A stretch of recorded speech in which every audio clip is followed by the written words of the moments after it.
नमस्कार दोस्तों, मधुरमहिंदी.com के इस वीडियो में आप सभी का स्वागत है। नरक चतुर्दशी एक हिंदू त्योहार है जो कि कार्तिक मास की कृष्ण पक्ष की चतुर्दशी को मनाया जाता है।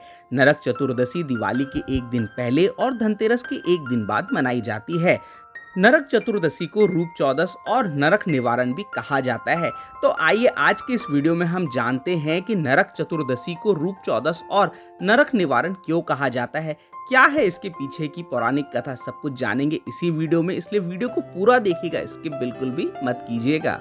आप हमें व्हाट्सएप, फेसबुक और इंस्टाग्राम पे फॉलो करें और अगर आप ये वीडियो यूट्यूब पे देख रहे हैं तो हमारे चैनल को सब्सक्राइब करना बिल्कुल ना भूलें। और ऐसे ही जानकारियों को पढ़ने के लिए आप हमारी वेबसाइट मधुरमहिंदी.com पे जरूर आएं। कार्तिक मास की कृष्ण पक्ष की चतुर्दशी को नरक चतुर्दशी कहा जाता है। नरक चतुर्दशी दिवाली के एक दिन पहले और धनतेरस के एक दिन बाद मनाई जाती है। इस दिन मृत्यु के देवता यमराज और भगवान श्री कृष्ण की पूजा का विधान है। इस दिन शाम के समय दीपक जलाए जाते हैं और चारों ओर रोशनी की जाती है। कहा जाता है कि नरक चतुर्दशी की पूजा अकाल मृत्यु से मुक्ति और स्वास्थ्य सुरक्षा के लिए किया जाता है। एक धार्मिक मान्यता के अनुसार कार्तिक मास की कृष्ण पक्ष की चौदस को माता अंजना के गर्भ से हनुमान जी का जन्म हुआ था। इसीलिए इस दिन हनुमान जी की भक्ति दुखों और कष्टों से छुटकारा पाने के लिए की जाती है। नरक चतुर्दशी को नरक चौदस, छोटी दिवाली, रूप चौदस, रूप चतुर्दशी और नरक निवारण चतुर्दशी जैसे नामों से जाना जाता है। इन नामों के पीछे कई पौराणिक कथाएं प्रचलित हैं, तो आइए जानते हैं उन्हीं पौराणिक कथाओं को। आइए जानते हैं इस पौराणिक कथा से कि नरक चतुर्दशी को रूप चौदस क्यों कहा जाता है। कई वर्षों पहले एक हिरण्यगभ नाम का राजा था जो कुछ सालों तक राजपाट निभाने के बाद उसे छोड़कर तप में अपना जीवन बिताने का निर्णय लिया, जिसके फलस्वरूप उसने अपना राजपाट छोड़कर वन में जाकर कई सालों तक घंघोर तपस्या की, जिसके कारण उसके शरीर पर कीड़े लग गए, मानो कि शरीर गल गया हो। हिरण्यगभ अपनी शरीर की ऐसी दुर्दशा को देखकर बहुत दुखी हुआ। तब उन्होंने अपनी इस व्यथा को नारद मुनि से कहा। उनकी ऐसी व्यथा को सुनकर नारद मुनि ने राजा हिरण्यगभ से कहा कि आप योग साधना के समय अपने शरीर की स्थिति सही नहीं रख पाते, इसी वजह से इस प्रकार का परिणाम सामने आया है। इस पर हिरण्यगभ ने इसका निवारण जानना चाहा। तब नारद मुनि ने इस कष्ट का निवारण बताते हुए कहा कि कार्तिक मास की कृष्ण पक्ष की चतुर्दशी के दिन शरीर पर तेल और उपटन लगाकर सूर्य उदय से पहले स्नान करके रूप के देवता भगवान श्री कृष्ण की श्रद्धा पूर्वक पूजा करके आरती करें। इससे आपको अपना सौंदर्य प्राप्त हो जाएगा।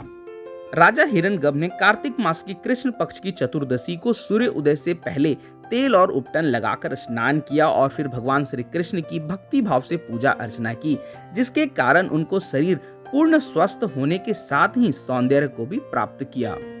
तब से इस दिन को रूप चतुर्दशी तथा रूप चौदस कहा जाता है। आइए अब हम जान लेते हैं उस पौराणिक कथा को, जिससे हमें मालूम चलेगा कि नरक चतुर्दशी को नरक निवारण चतुर्दशी क्यों कहा जाता है। बहुत साल पहले एक प्रतापी रंती देव नाम के एक राजा थे, जो कि स्वभाव से बहुत ही शांत और पुण्य आत्मा थे, जिन्होंने कभी भी अनजाने में भी कोई भी पाप नहीं किया था। परंतु मृत्यु के समय उनके सामने यमदूत आकर खड़े हो गए। यमदूतों को अपने सामने देखकर राजा आश्चर्य में पड़ गए।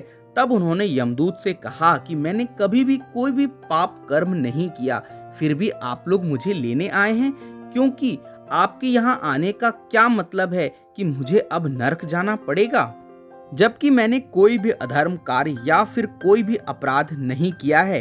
कृपया करके आप बताएं कि मेरा क्या अपराध है जिसके कारण मुझे नरक जाना पड़ रहा है। धर्मात्मा राजा की विनय अनुनयी वाणी सुनकर यमदूतों ने बताया कि हे राजन, एक बार आपके द्वार से एक भूखा ब्राह्मण लौट गया था, यह उसी पाप कर्म का फल है।